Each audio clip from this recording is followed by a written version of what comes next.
Hello दोस्तों, welcome to my channel Brain Lifter. आज की इस वीडियो में हम बात करेंगे क्वालिटी सर्कल के बारे में। तो सबसे पहले मैं आपको बताता हूँ कि आज की इस वीडियो में हम क्या क्या डिस्कस करने वाले हैं। तो आज के इस वीडियो में जो कंटेंट्स हैं वो हैं हिस्ट्री ऑफ क्वालिटी सर्कल। इसमें मैं आपको बताऊंगा कि क्वालिटी सर्कल कब शुरू हुआ और कहाँ शुरू हुआ। दूसरा है डेफिनेशन ऑफ क्वालिटी सर्कल। इसमें हम आपको बताएंगे कि क्वालिटी सर्कल क्या होता है और क्वालिटी सर्कल को और भी किन किन नामों से जाना जाता है। नंबर 3 है स्ट्रक्चर ऑफ क्वालिटी सर्कल। इसमें हम आपको बताएंगे कि क्वालिटी सर्कल का स्ट्रक्चर क्या होता है और उन सभी की क्या क्या रोल और रिस्पॉन्सिबिलिटी होती है। नंबर 4 है क्यूसी मेथोडोलॉजी। इसमें हम आपको बताएंगे कि क्वालिटी सर्कल की क्या क्या स्टेप्स हैं और उन सभी स्टेप्स में कौन कौन से टूल्स और टेक्निक यूज किए जाते हैं। नंबर 5 है बेनिफिट ऑफ क्यूसी। इसमें मैं आपको बताऊंगा कि क्वालिटी सर्कल से ऑर्गेनाइजेशन को और एम्प्लॉय को क्या क्या लाभ होते हैं। तो आइए सबसे पहले जानते हैं हिस्ट्री ऑफ क्वालिटी सर्कल के बारे में। तो क्वालिटी सर्कल को ओरिजिनली डब्ल्यू एडवर्ड्स डेमिंग ने सन 1950 में डिस्क्राइब किया था। सेकेंड वर्ल्ड वॉर के बाद इस कॉन्सेप्ट को या इस आइडिया को जापान में सबसे पहले इम्प्लीमेंट किया गया। सन 1962 में प्रोफेसर काओरू इशिकावा ने इसे पूरे जापान में एक्सपेंड किया, इसलिए इन्हें फादर ऑफ क्वालिटी सर्कल भी कहा जाता है।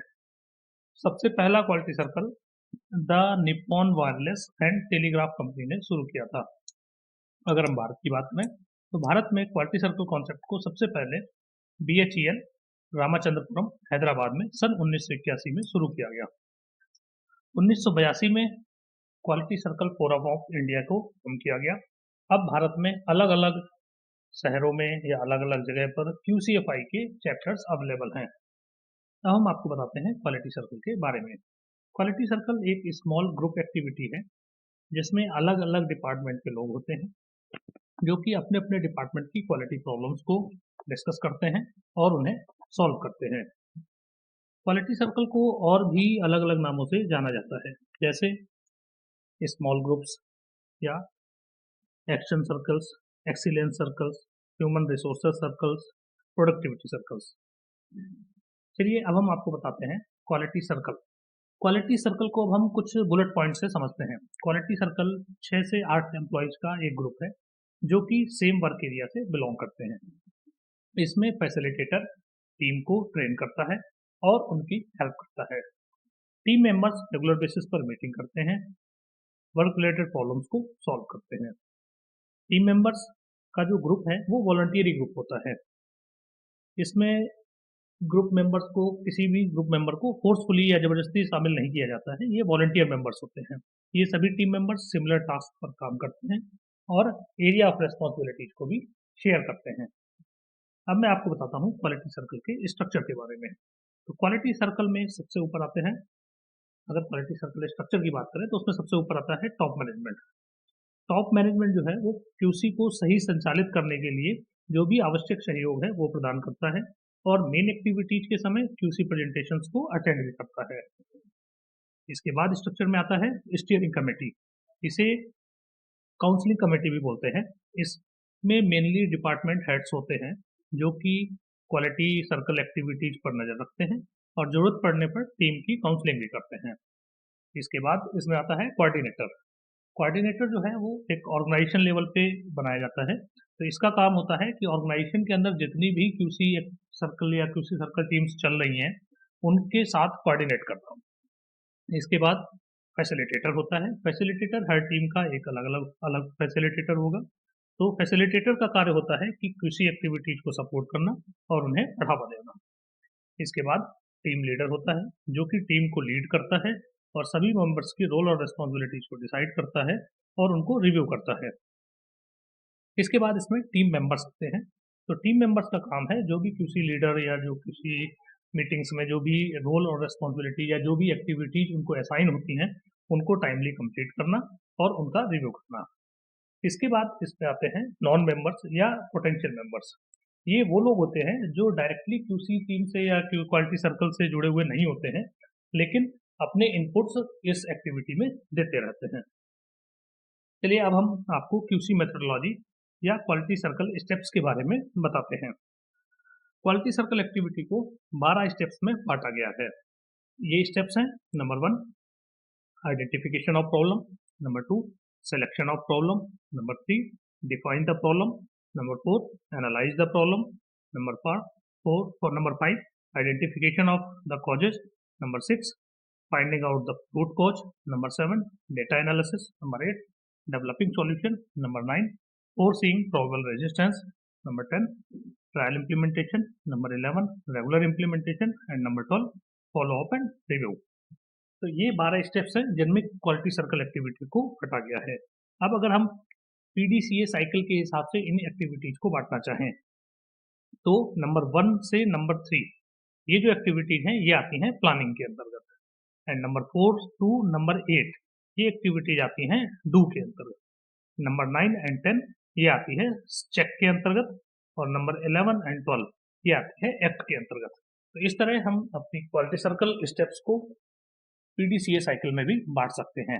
अब हम आपको बताते हैं इन सभी स्टेप्स के बारे में और इन स्टेप्स में कौन कौन से टूल्स और टेक्निक यूज होते हैं इसके बारे में। तो सबसे पहला स्टेप है identification of work related problem. इस स्टेप के अंतर्गत हमें सबसे पहले अभी जितनी भी प्रॉब्लम्स या हमारी जो क्यूसी टीम है या जो सीएफटी टीम है, ये सारी टीम मेंबर्स ज्वाइंटली एक प्रॉब्लम की लिस्ट तैयार करते हैं। तो इसमें क्या है, सभी मेंबर्स जो हैं वो अपने अपने इनपुट देते हैं और उसके बेसिस पे प्रॉब्लम की एक लिस्ट को तैयार किया जाता है। इस स्टेप में जो टूल और टेक्निक्स यूज होते हैं वो है ब्रेनस्टॉर्मिंग एंड फ्लो डायग्राम। दूसरा स्टेप है सिलेक्शन ऑफ प्रॉब्लम। अब हमने जितनी भी प्रॉब्लम्स को आइडेंटिफाई किया है उनमें से किसी एक प्रॉब्लम को हमें सिलेक्ट करना है। तो सिलेक्ट करने के लिए हम सबसे पहले क्या है, प्रॉब्लम्स को ए बी सी कैटेगरी में डिवाइड करते हैं या कैटेगराइज करते हैं। ए बी सी कैटेगरी क्या होती हैं? तो ए कैटेगरी में वो प्रॉब्लम्स आती हैं जिनको हम खुद से सॉल्व कर सकते हैं। बी कैटेगरी में वो प्रॉब्लम्स आती हैं जिनको सॉल्व करने के लिए हमें अदर डिपार्टमेंट्स की, अदर टीम्स की सपोर्ट की जरूरत पड़ती है।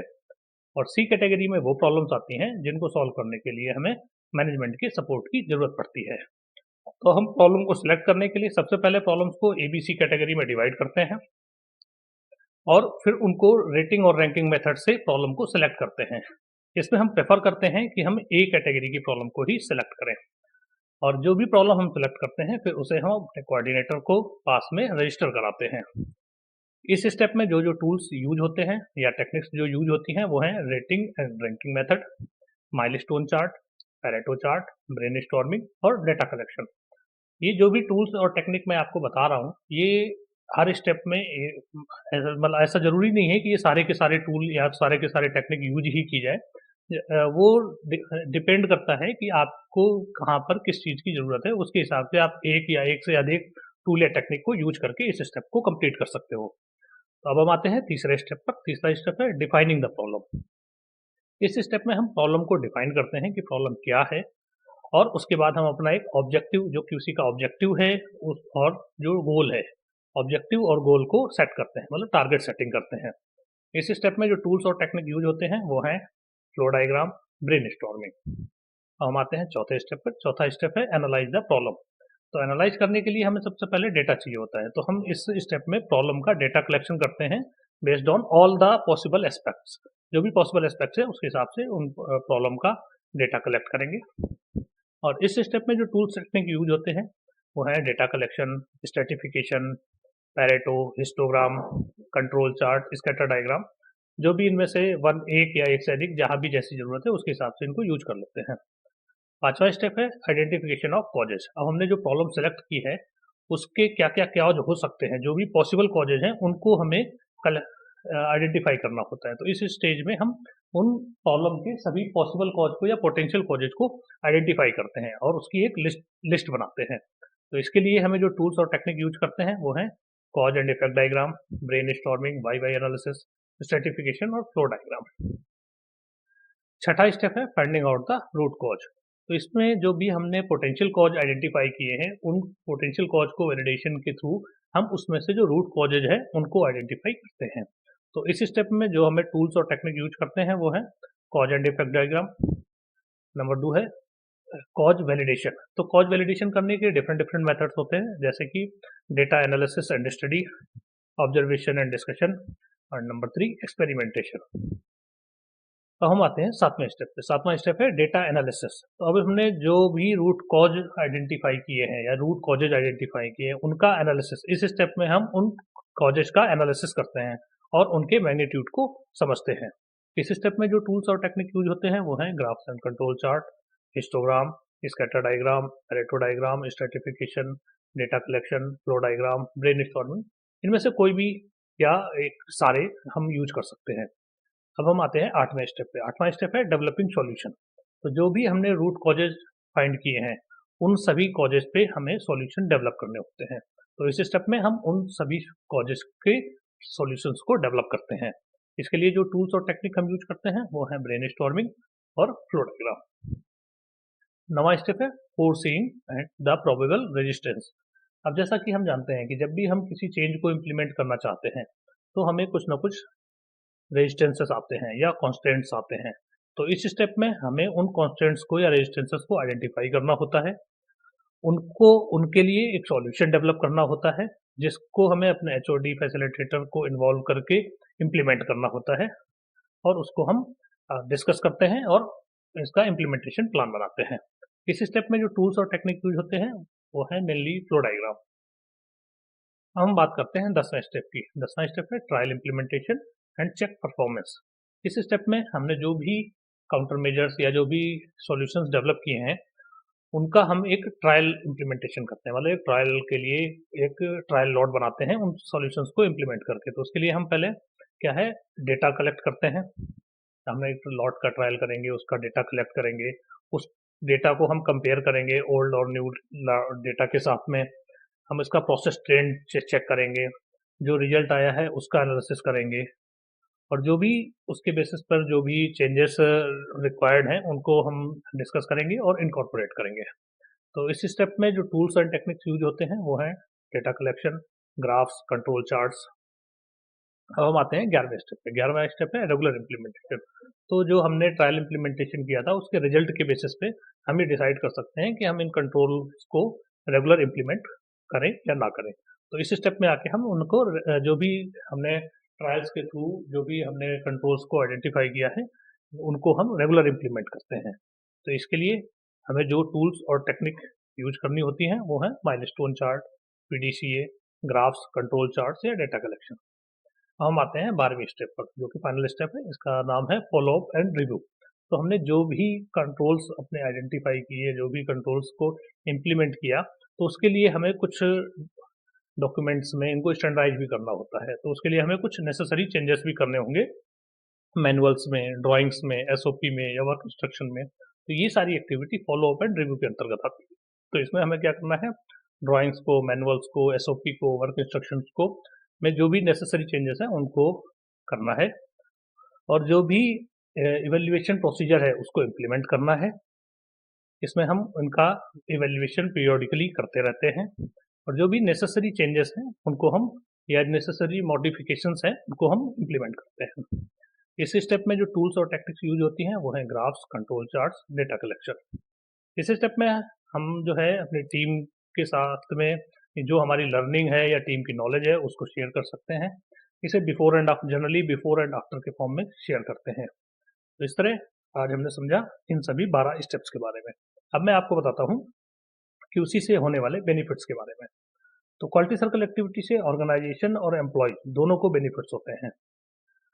क्यूसी सर्कल एक्टिविटी से ऑर्गेनाइजेशन को होने वाले जो लाभ हैं वो मुख्यतः हैं जैसे प्रोडक्ट और सर्विस में क्वालिटी इंप्रूवमेंट होता है, प्रोडक्टिविटी बढ़ती है, वर्क रिलेटेड एरर्स और कॉस्ट रिड्यूस होती हैं।